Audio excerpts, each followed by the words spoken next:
see a barber, shit. If you think about it, you know, you come bi-weekly. You know, some people come weekly.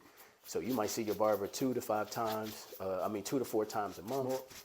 You know, what's that, 4 times 12? You know what I'm saying? What's that, 40, 50, you know, almost 40, 50 times, 25 times a year versus those 2. So if you just looked at it from that standpoint, in terms of the frequency, you'll see your barber more. You're right. Right? You spend way more time with your barber. It's way more personable. For sure. Right? He knows me more than the you know doctor what I'm saying? does. The doctor don't know you at all, type shit, right? Now, if we get into the practice, let's get into the actual practice, right? So if you want to measure it from that standpoint, only the movies, unless we talking about Doogie Howser or House or some shit, the average doctor out here ain't solving shit. Ain't solving shit.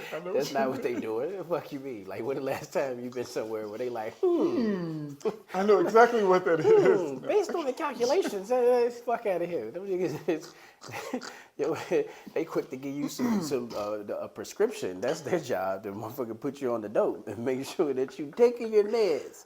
So they're into treatment and maintaining, right?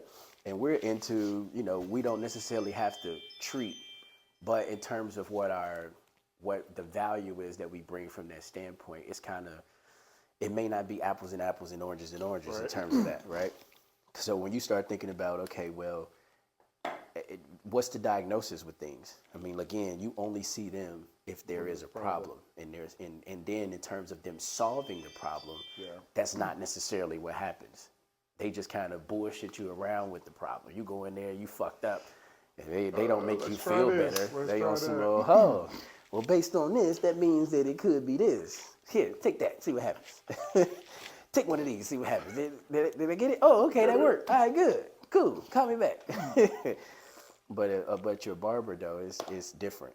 You know, I've seen personally situations where I know that there was a transformation that happened. Not just a physical transformation, because, you know what I'm saying, of course I'm cutting your hair, and you physically do transform until you just came in here fucked up and you have to walk out of here. You know? But besides that, it always is, you know, in certain cases, certain times, depending on the energy and what we're doing, there could be a mental transformation. You know what I'm saying? For sure. And then it's constant.